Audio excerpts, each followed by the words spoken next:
Heart की disease क्यों होती है? वो सिंपल है कि हार्ट के आर्टरीज में there are some blockages. Simple, heart की आर्टरीज में देयर आर सम ब्लॉकेजेस। वो ब्लॉकेजेस होते हैं तो ब्लड सर्कुलेट नहीं हो पा रहा, ऑक्सीजन सर्कुलेट नहीं हो पा रहा, हार्ट को पूरी तरह से न्यूट्रिशन नहीं मिल रहा एंड हार्ट पूरी तरह से काम नहीं कर पा रहा। एक दिन होगा ब्लॉकेज 100% हो जाएगा एंड दैट में be the heart attack, right? उन सेल्स को नरिशमेंट नहीं मिलेगी। अब ये जो ब्लॉकेज है इसको अगर आप निकालेंगे, निकाल के माइक्रोस्कोप के अंदर डालेंगे कि ये ब्लॉकेज बना किस चीज का है, तो आप पाएंगे कि उसमें कोलेस्ट्रॉल मिलेगा। इसका मतलब ये हो कोलेस्ट्रॉल कारण हुआ ना। कोई डॉक्टर बोलेगा उसको देखो वो तो कोलेस्ट्रॉल है, तो कोलेस्ट्रॉल कारण हुआ।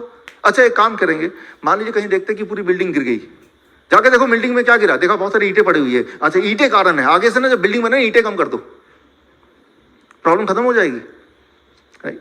हाँ, जब बिल्डिंग गिरेगी तो ईंटें ही दिखेंगे, जाहिर सी बात है, क्योंकि बिल्डिंग ईंटों का बना होता है। जैसे कोलेस्ट्रॉल का ही वो आर्टरीज बने हैं तो कोलेस्ट्रॉल दिखेंगे, लेकिन वो कारण नहीं हो सकता, right? Similarly it is true that the blockages are made up of cholesterol but cholesterol may not be the reason, right? अगर ऐसा होता तो जिन लोगों के हाई कोलेस्ट्रॉल है उन्हीं में हार्ट डिजीज होता, लो कोलेस्ट्रॉल में हार्ट डिजीज नहीं होता, जबकि इसका उल्टा ही देखा गया है, राइट? अब पहला। दूसरा सबसे इंपॉर्टेंट बात, अगर कोलेस्ट्रॉल की वजह से ब्लॉकेज होता है तो कभी भी ब्लॉकेज वेन्स में क्यों नहीं होता? देखिए दो तरह के ब्लड वेसल्स हैं, एक तो वो ब्लड है जो साफ ब्लड यानी कि हार्ट से खून को बॉडी में सर्कुलेट करता है, और दूसरा वो ब्लड वेसल है जो बाकी ऑर्गन से खून को वापस हार्ट में ले जाता है, यानी गंदा खून को ले जाता है। सो नीले कलर का है वेन्स, लाल कलर का है आर्टरीज।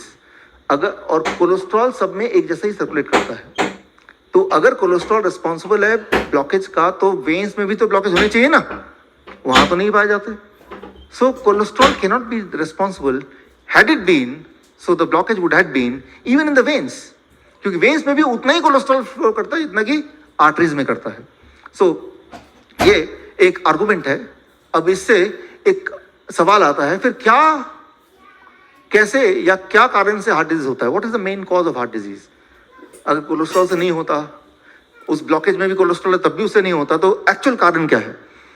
इसके लिए मैं 3 क्लू दूंगा आपको, उस 3 क्लू के अंदर आप ढूंढेंगे आंसर क्या है। 3 वेरी इंटरेस्टिंग क्लू।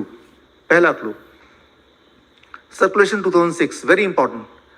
ये देखा गया कि ब्लॉकेज जहां भी है वहां पे 50 अलग अलग तरह के बैक्टीरिया पाए गए हैं। हमेशा जब भी कहीं ब्लॉकेज होगा, ब्लॉकेज के आसपास 50 different kind of bacteria are found. That is clue 1। Clue 2, जहां पे ब्लॉकेज है वहां की टेम्परेचर हमेशा ज्यादा होती है in comparison to rest of the body, rest of the arteries. Clue number 2, जिस तरह से जब भी इंफेक्शन हो जाता है हमारे बॉडी की टेम्परेचर ज्यादा नहीं हो जाती, वो क्यों होती है? ताकि temperature is a tool, temperature की मदद से बॉडी उस वायरस को किल करता है। तो टेम्परेचर ज्यादा होना कोई बीमारी नहीं है, it is a method by which the body is trying to counter the germs. Similarly, thank you friends, thank you.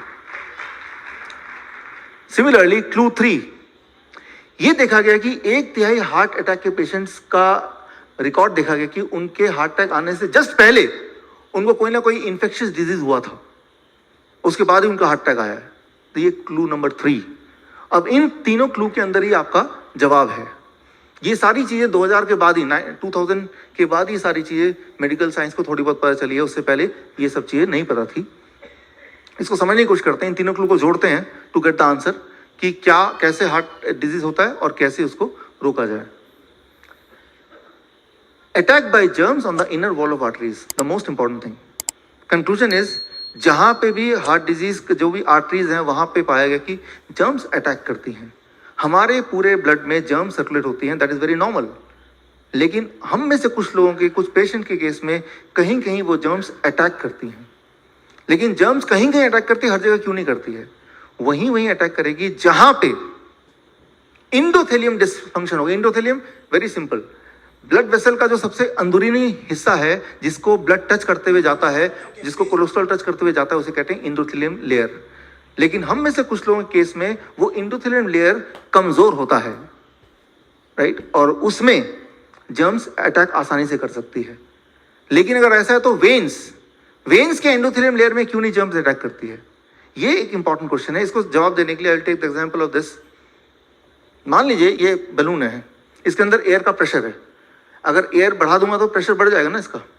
अगर इसका प्रेशर बढ़ जाएगा तो इसका जो आउटर लेयर है या इनर लेयर है उसका डैमेज के चांसेस ज़्यादा हैं, या प्रेशर कम रहेगा तो चांसेस ज़्यादा हैं? पहला या दूसरा? प्रेशर ज़्यादा होगा तो डैमेज होना आसान है, ये तो क्लियर है हमें। अब देखिए ह्यूमन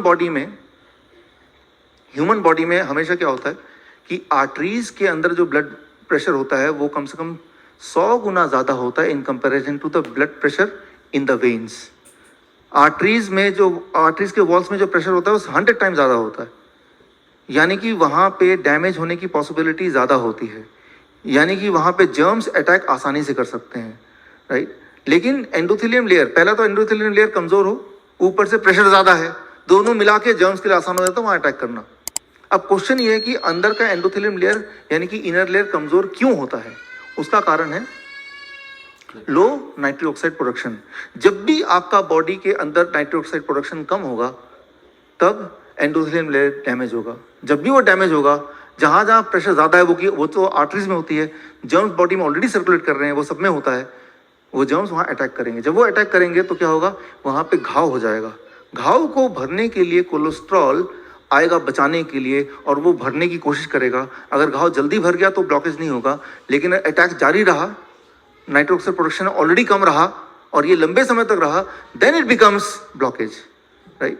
तो कोलेस्ट्रॉल का रोल है हार्ट को बचाने के लिए, ना कि उसका रोल है कि वही हार्ट के ब्लॉकेज करने के लिए।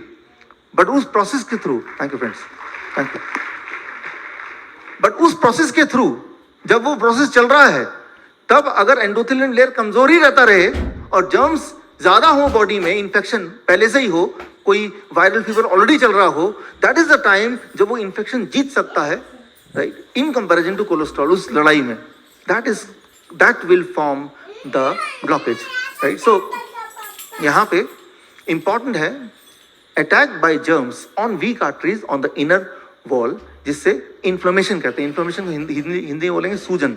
सूज जाता है ना बाहर, जो बाहर कभी सूज जाता है, कभी किसी के पाँव में मोच आ गए तो सूज जाता है। सूजना कोई बीमारी नहीं है, सूजना एक प्रोटेक्शन है, रिपेयर मैकेनिज्म है बॉडी का। सिमिलरली अंदर भी सूज जाता है, लेकिन अगर नाइट्रिक ऑक्साइड प्रोडक्शन कम रहती रहे, इन्फेक्शन लगातार अटैक करते रहे, तो उसको मैनेज करने के कोलेस्ट्रॉल वहां पे जमता रहे, सम टाइम वो ब्लॉकेज ज्यादा हो गया, फ्लो ब्लॉक हो गया, that is called heart disease, that is called heart attack, right. So यहां पे कुल मिला के कुछ ऐसा आता है, इन्फ्लेमेशन, उसमें cholesterol try to cover it up and that leads to blockages. तो अब सोल्यूशन क्या है? What is the solution? क्या करना होगा? सिंपली, अच्छा बताइए क्या सोल्यूशन है? यहाँ पे क्या हो जाए तो ये सारा प्रोसेस बीच में रुक सकता है? Nitric oxide. सिंपल सोल्यूशन कि अगर हम कुछ ऐसा करें कि हमारी बॉडी की नाइट्रिक ऑक्साइड प्रोडक्शन को दोबारा से बढ़ा दें, जैसे ही वो बढ़ाएंगे तो सारा चीज बैलेंस में आ जाएगा। कितनी देर में? कुछ दिनों में बैलेंस में आ जाएगा, with in few days, right.